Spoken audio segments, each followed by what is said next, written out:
Hello and welcome to today's episode of Reimagining Our World. Thank you all for being here and for taking time this Saturday afternoon, morning, or evening, depending on where you are in the world, to join us.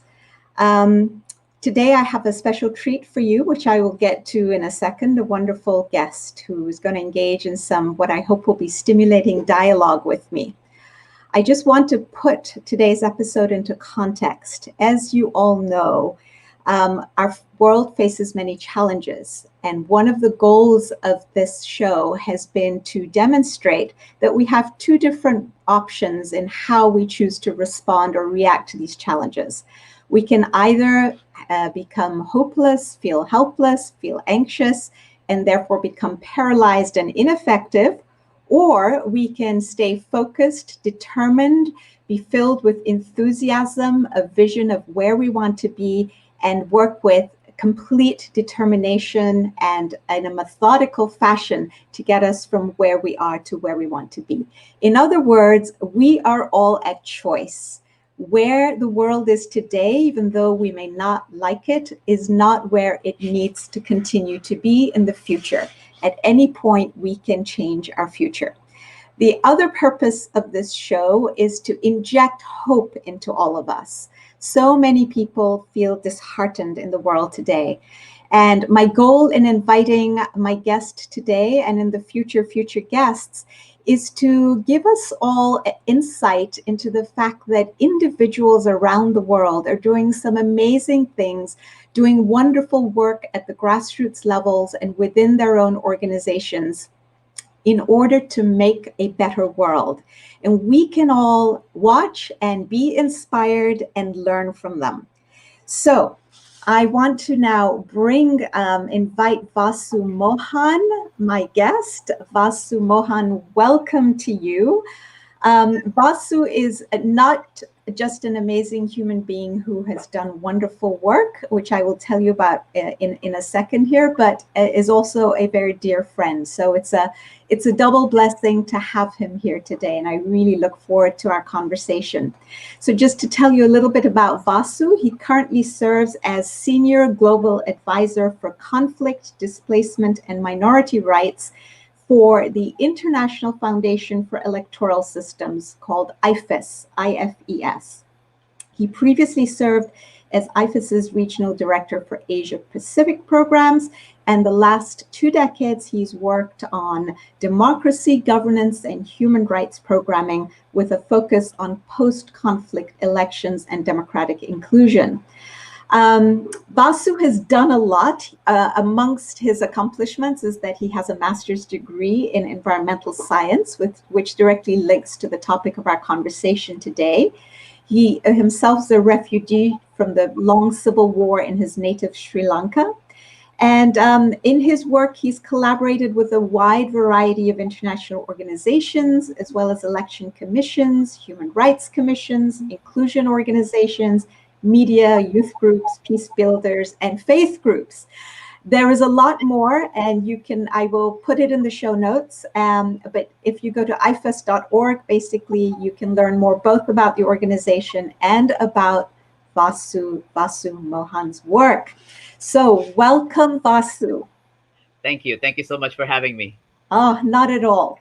So one of the reasons that we decided we would have you on the program today is that you have co-authored recently in April of this year a report through IFES that is entitled Electoral Rights of Environmentally Displaced Persons.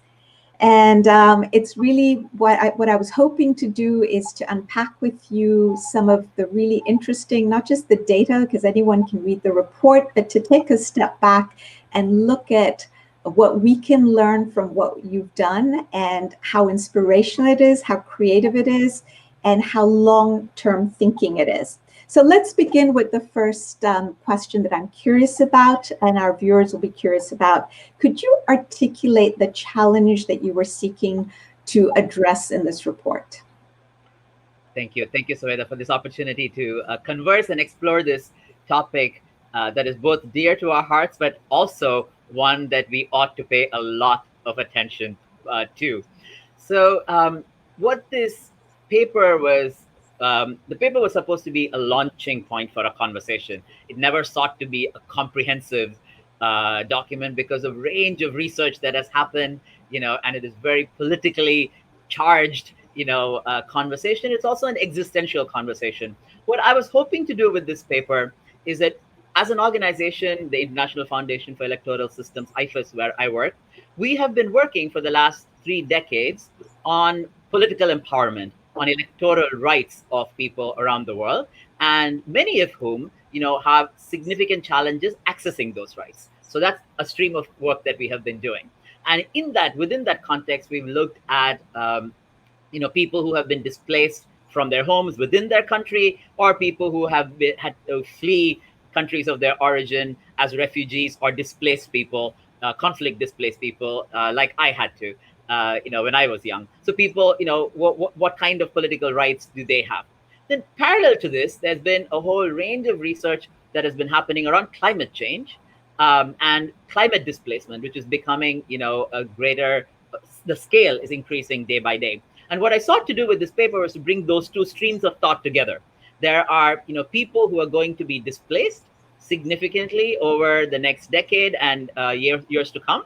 And, how do we get them, the access to their fundamental human rights, one of which is the right to have a say on who governs you and how you're governed, and to have a say in, decision making that's going to directly impact, your life. So that's sort of where this paper began, is to look at this gap of, it's not just collecting data about who's displaced and how they are displaced, and providing them humanitarian, support, which is essential. But how do you go beyond that and begin to see them as protagonists, in their own decisions that impact their own lives? So that's what I was trying to achieve with that paper, and hopefully this will be the first of many conversations that will come out of it. Fantastic. Yes. So as I understand it, there are 3 categories, if I've understood you correctly, of displaced people: people who are displaced within their countries, people who have to leave their countries, and then there are entire nation states that are disappearing underwater. So all those people will have to leave. And as you said, it's bad enough to have to leave your home, but then not to have any say in your future because your electoral rights have been taken away is like adding insult to injury in a sense. So Vasu, what kind of numbers are we talking about here? What is the scope of this problem? So the most recent number that just recently, has come out is that at the end of 2020, last year, 82.4 million people were forcibly displaced from their homes, so involuntary displacement. Not all of those people were displaced because of climate-related issues. Probably it's a combination of climate and conflict. Just to give you a scale of what 82.4 million people is, the population of New York City is 8.4 million. So it's 10 times the population of, New York City. So you get a sense of how large that number is. And some sort of digging a little bit deeper, we find that in 2019, the Internal Displacement Monitoring Center, IDMC, put out some data where they say that 3 times as many people were displaced in 2019 due to natural disasters, many of which were exacerbated due to climate change, than conflict. So, it gives you a sense that a lot of the displacement that we saw in the past were, political or violent conflict related. But now, as we go into the future, this may be, environmental disasters, and that also creates its own conflict. So it's not that these are completely separate.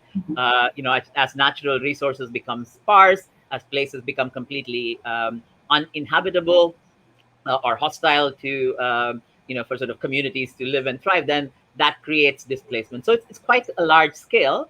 And some estimates say that, by 2050, there might be as large as 200 million people who could be displaced, around the world, a combination of internal displacement within boundaries, cross-border displacement, but also entire countries may become uninhabitable. In fact, I had been looking at some numbers that the International Organization for Migration had put out, and they say most likely 200 million by 2050, but it could range between 25 million and 1 billion, which is a whole lot of people, right? And climate change seems to be accelerating a lot faster than we had thought. And so who knows, in fact, what's going to happen in 2050. Just again, for our viewers to put this into context, this year, just in the United States, where many of us live alone, in the Southwest, we've been experiencing like the worst drought that we've had in 20 years. And many farmers, for instance, are choosing to sell cows as because they can't get a hold of the 50 gallons of water a day they need to feed them, or they're letting large swaths of their lands lay fallow. And so they're having to engage in water rationing. Lake Mead, which is a reservoir for 3 states in the Southwest, is at its lowest point since it was first filled in 1936. So this isn't just something that's happening to people at the other end of the world. I just wanted to drive that point home. But we ourselves are likely to start seeing migration of people away from the Southwest to other parts.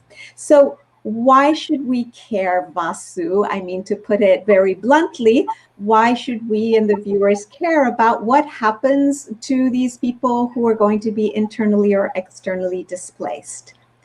So part of it, follows from the previous point that you were making, that climate change impact is happening across the world.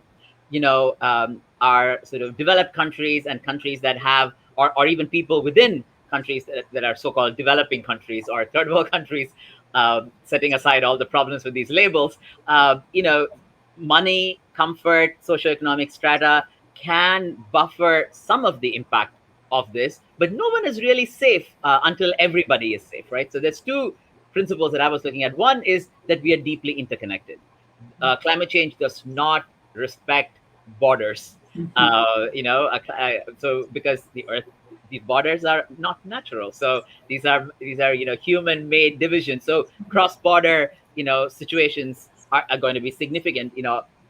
Pollution, for example, sometimes you see these waves of pollution that go from one country to another. So I was in South Korea some time back, and there was this there was this yellow haze that was in the air. People said this is pollution that's coming from certain industrialized areas, from China. So these kinds of countries, so there's that connectedness, is one. And the second thing, as the pandemic has recently shown us, that truly no one is safe until everyone is safe, because these diseases spread.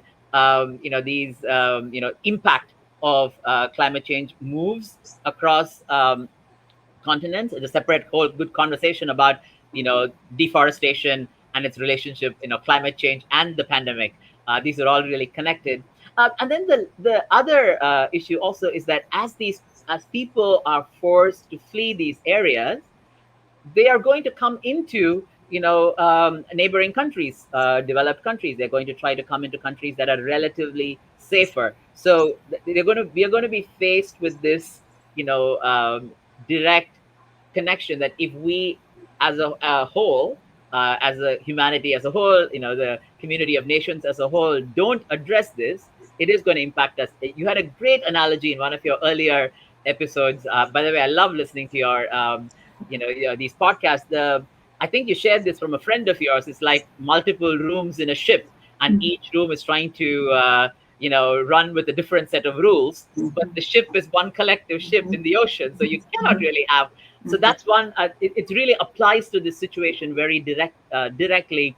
That national sovereignty and protecting just our own nations can only have so much, so much impact in this. So I think we should care, because this is a problem that is going to affect all of us. Also, there's a moral responsibility that industrialized nations and people whose footprints, sort of ecological footprints are much higher. We have a greater responsibility to address, because our actions are what are pushing this climate change and the devastating impact that we are seeing. Mm-hmm. That's so interesting. As you were speaking, I was thinking of an example that I had done a lot of reading about and research about. I hadn't realized I'd done a lot of writing and thinking about the conflict in Syria, right?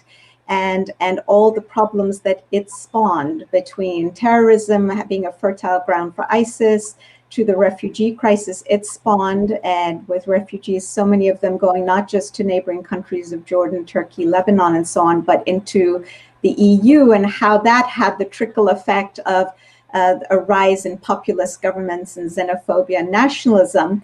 And what I hadn't realized is that experts believe that the whole conflict in Syria that led to the civil war was triggered by climate change, by 5 years of drought. And that was what made people unhappy and wanting to rise up against the system. And it was that uprising that the leader, Mr. Assad, was trying to quell by using chemical weapons and whatnot, that led to all of these other consequences. So even though we may be sitting in Europe or America and thinking, oh, we're safe, when there are climate change effects somewhere else and people are displaced, why should I care? I mean, at bottom, if just looking at self-interest, because these people are going to get up and they're not going to want to stay in their places. It's untenable, right? If they're being shot at, if 40% of the people of Syria are displaced, they're going to go somewhere.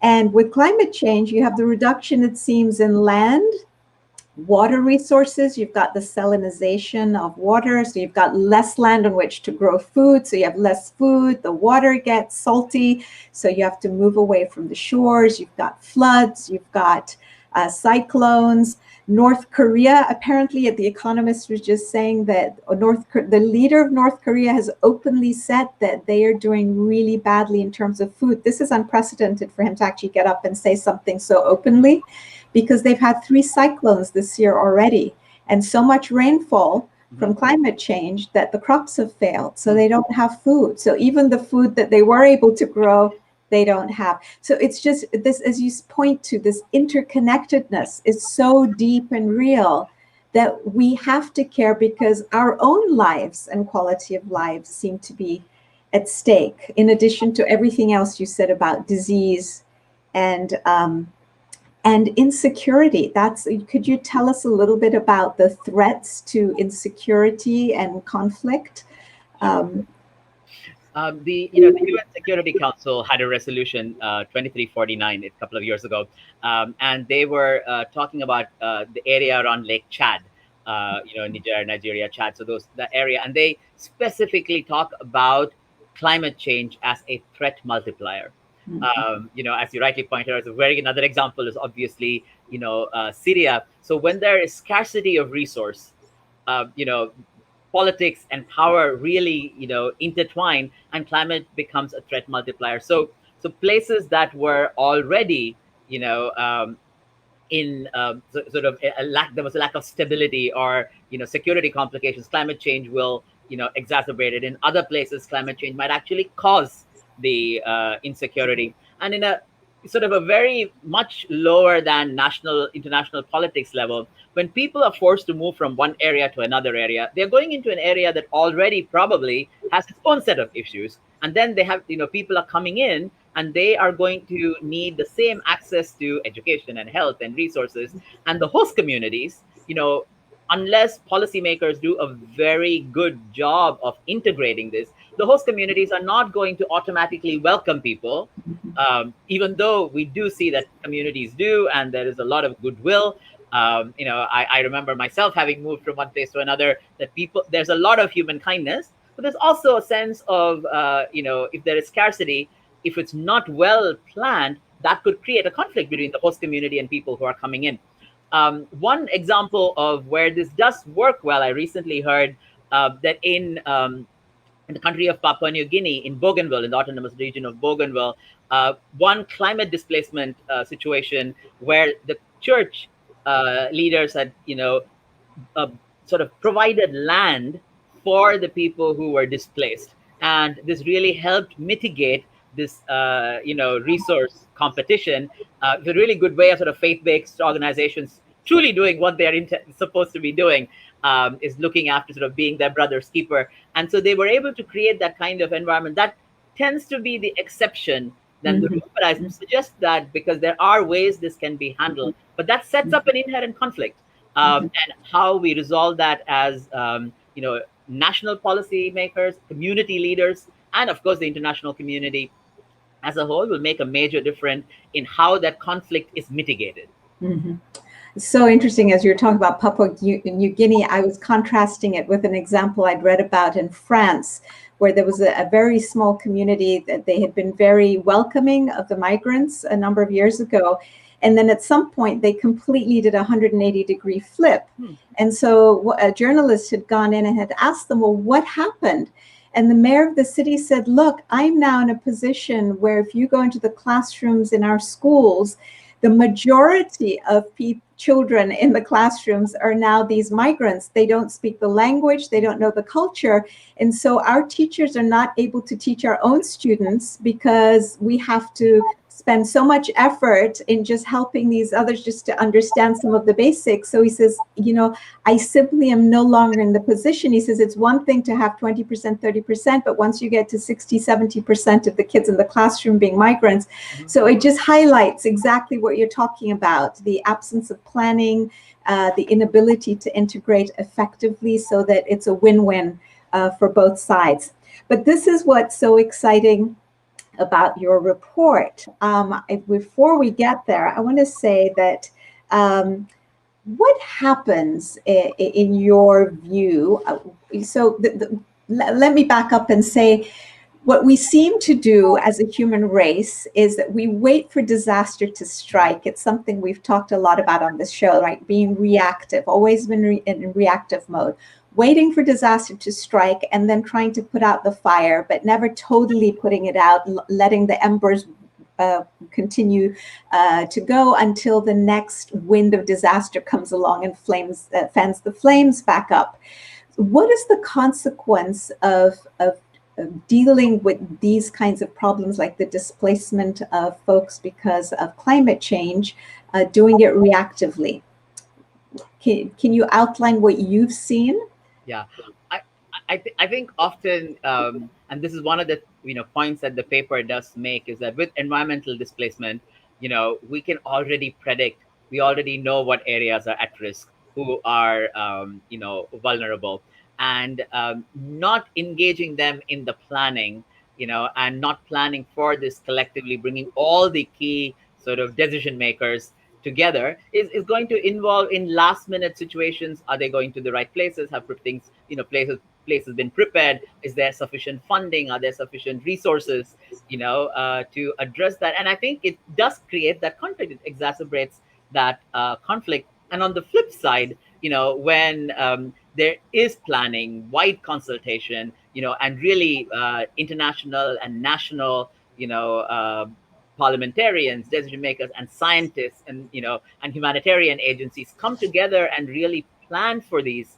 situations, then I think there could be a range of solutions, some of whom we may not have even thought about. And I think this is we are entering into a new phase, a new era of migration that is at a scale that we have probably never experienced, and therefore we have to plan for that collectively. And one point that paper really makes is precisely this planning ahead, but also makes this importance of consultation, of bringing a range of people together to consult and plan in a transparent, inclusive, open manner, but with real fundamental respect for human rights and dignity of all people who are involved, people who potentially may be displaced, people who are in the middle of displacement, themselves experiencing displacement, and also host communities. And sort of really looking at all of these people and involving all of their voices in planning, and particularly looking at people who are being displaced not as recipients of aid or humanitarian sort of services alone, but also people with tremendous talent and deep, significant insights about their own lives and their own communities. So sometimes when displacement happens and people move to a different culture or a different community, the host community's culture may be completely different. So we have to think and prepare for these situations. And also we know that, like any other sort of situation, not a conflict, political violence, people who are already vulnerable are made more vulnerable or more at risk. Women, could be ethnic, religious, linguistic minorities, it could be older people, people with disabilities. All of these groups of people could be, further marginalized or put in harm's way. And how do we both protect and support these voices, but also engage them upfront? Particularly with natural disasters and people with disabilities, they're going to be disproportionately impacted. So how do you, bring their voices to the table? And a particular word here also about indigenous communities. They have lived with nature and have really been the protectors of their environments for such a long time. Sort of, and they are going to be disproportionately impacted and are already disproportionately impacted, but they also have knowledge and wisdom of how to avert some of these disasters. And the earth is it's really a self-healing organism as a whole, if we allow it to. So that tapping into that indigenous wisdom is also going to be really important. So it's not just planning, a few people go behind the scenes and plan something and then implement it. It's got to be participatory. It's got to respect human rights and dignity, and use all of the collective talents that we have around, in our communities. Well, so this was really one of the things that struck me. So a couple of things struck me very forcefully about the report, and that's why I was excited about having you on today. One is that it does something, again, we've talked a lot about here on Reimagining Our World, the need to be proactive and to see the end in the beginning. And we know what the consequences are of climate change and all the costs of not acting early that we've already talked about. And it also meshes with what the purpose of those in power is, right? We've talked a lot about power and authority, the role of them being to create the conditions that allow all of us to actualize our potential, both as individuals and as groups, as nations, as ethnic groups, because we each have something, as you so well put it, unique to offer. So that was the one thing that struck me. The second thing that struck me was that there seemed to be some top principles that have guided your work. And I don't know if this was done consciously or not, but I could see the thread of these as I read through the report. And I'll just throw out a couple that I think you've already mentioned, and then ask you whether you did this mindfully or whether it just so happens to have ended up this way. So one was an understanding of our oneness as human beings and our interconnectedness. So we make plans not only for our own nations, but we make plans for even nationally, at the national or local level, for the whole world, because as you said, climate change respects no boundaries, nor does migration, right? Displaced persons respect no boundaries either. The other is to have a proactive approach, which we've already talked about. The third was the principle of consultation that you mentioned, that you just talked about. This is really critical, involving key stakeholders, including faith-based organizations that you talked about, and giving a voice to the voiceless, right? The displaced folks. Another is the need for cooperation and collaboration, right? Between nations involved, whose people have to flee, their neighbors, international organizations, NGOs, local, national, international. Integrity. So tell me a little bit about integrity. I was fascinated when you and I had a conversation the other day about it. Unpack what that word means to you, and then also tell us whether these principles were mindfully applied in coming up with some recommendations. So, so definitely these principles were intentional, and things that I and sort of many people have learned through our own careers and our own work, and trying to put international human rights principles into practice. So this is very much part of where the world is going towards. So these are Mhm. fundamental principles. These are like pillars on which all of our other social transformation are built on. So yes, they were definitely intentional, but had they not been intentional, they would have still been the same principle someone else would have come up with. I feel, because and you said a little bit of looking at the end. So sometimes the principles that have been successful. Having worked in many different conflict contexts in Afghanistan and Sri Lanka and Nepal and so many other conflict contexts. I have these are principles that always deliver. These are principles that are necessary. And for some reason, when international organizations or those who are trying to seek some solution, go around these principles, you feel that either the solution is not lasting or the solution is not inclusive, and it has its own, it creates its own problems. So so we know these. So when we compromise on these fundamental principles, sort of we go try to help one group against another group by arming this group, and then later on, it comes right back as a terrorist group that attacks our own countries. So these circles, happen all the time, right? So to not compromise, on these principles are really important. In terms of integrity as a core principle, this is something that is, because currently a lot, the majority of decision making power is with politicians. So basically, elected leaders, sometimes not elected, but political leaders make decisions for their nations and their people. And because money and corruption plays such a huge role in politics, as we've currently allowed it to in so many countries, so these leaders are not always making decisions based on the best for their whole nation, and sometimes the best for the whole world, dare I say, should be something that we should think about, right? So the very narrow lens of being re-elected, they make decisions that might pander to a base that they see as supporting them. So therefore their decisions are not necessarily inclusive, nor are they based on principle. They're very often self-serving. So this question of integrity at that level is extremely important. Leaders, and you had another very good podcast session on this too, leaders should really be thinking from a selfless perspective. Truly, we call this public service, so it should really be public service, right? It's not about re-election; it's about doing the right thing, even if even if it's unpopular, even if a lot of people are not currently there. Leaders should be thoughtful, farsighted enough to bring populations with them, Yes. not necessarily to keep themselves safe.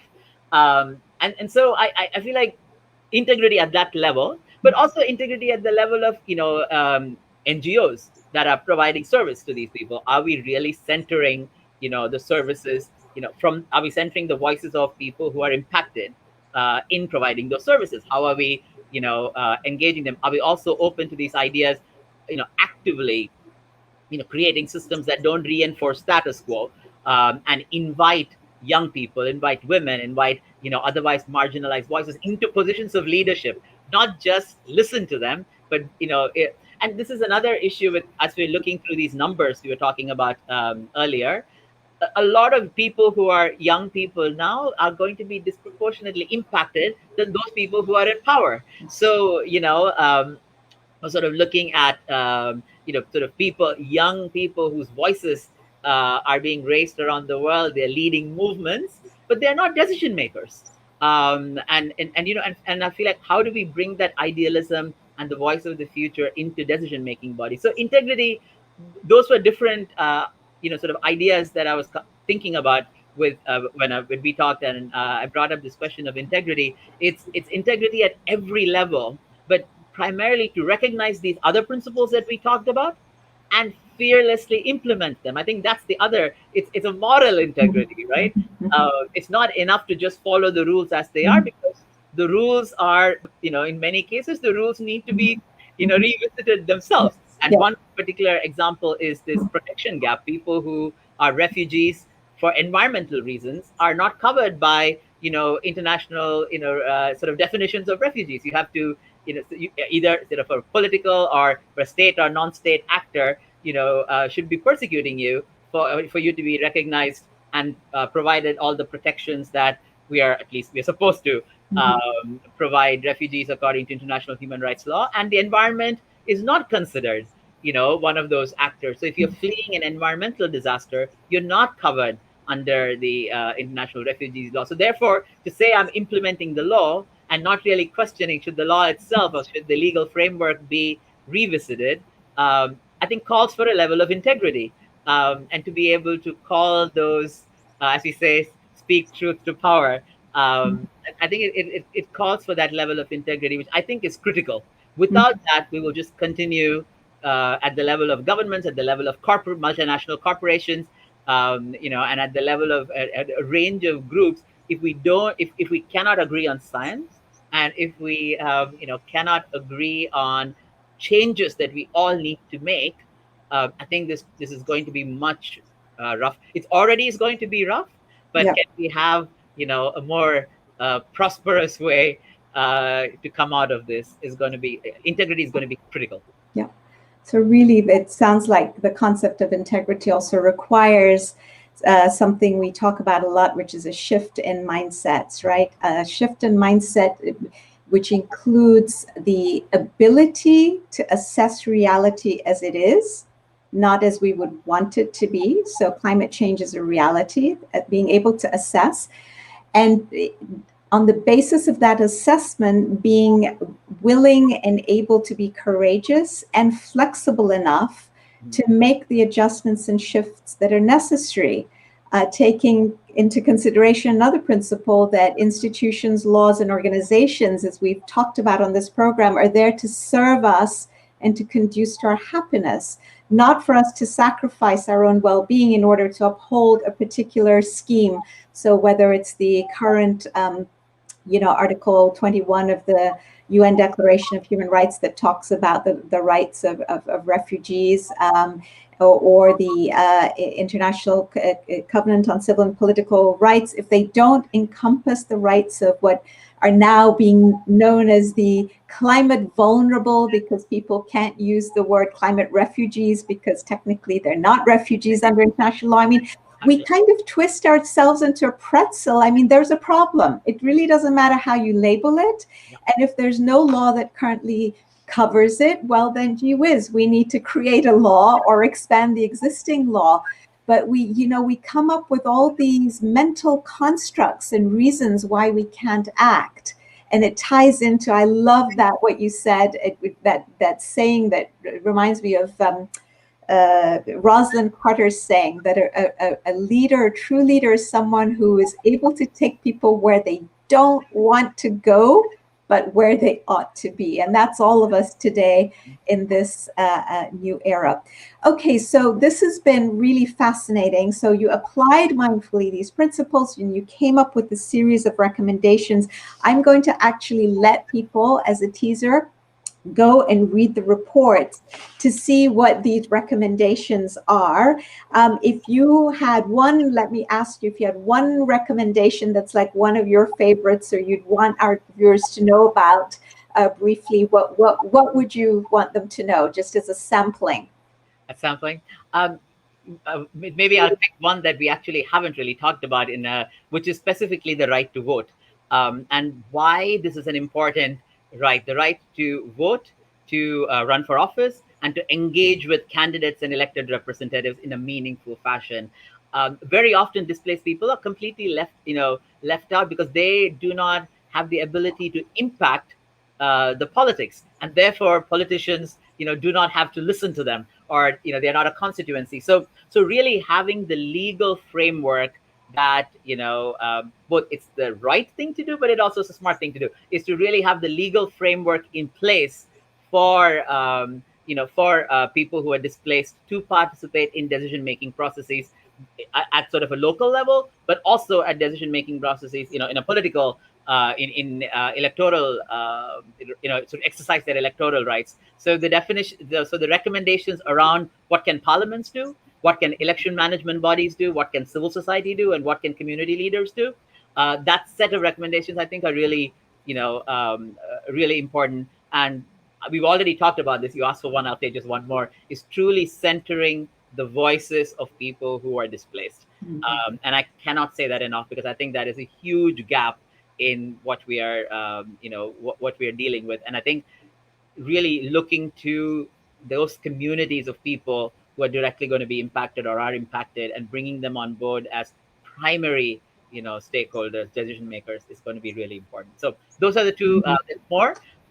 Yes, there are a lot more. It's interesting. There are a lot more. It's an interesting topic, and one that, even as I was writing it, I went into it knowing that this is going to be one of many, many issues. It addresses the narrow area of the electoral rights of displaced people, and it was actually electoral rights, but decision making rights is really what it is. It's about decision making and those voices. So that's what this particular paper focuses on. I'm hoping there will be We're already, in fact, planning a few more. So there'll be more papers on this topic. And there's also phenomenal work lots of people are doing around the world. So, so much Exciting. inspiration to draw from. Yeah, it's exciting. Yeah. As you're talking and just standing, zooming out big time here, I keep thinking that this seems to be the time during humanity's evolution towards its collective maturity, that it seems like the lesson of the day is to learn to value the unique contributions that different peoples and nations and groups bring to all of humanity.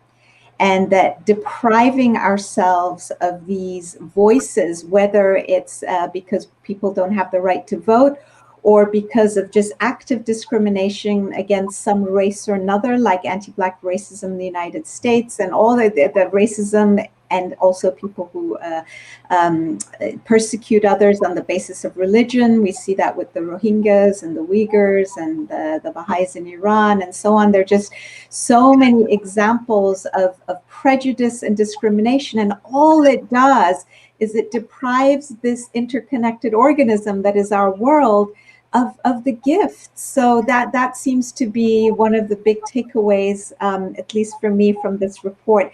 Vasu, thank you so much for coming today, and thank you for co-authoring this report. I hope that our viewers have been inspired, that they are now have a lot of hope that you too can go out in whatever sphere of work you're in.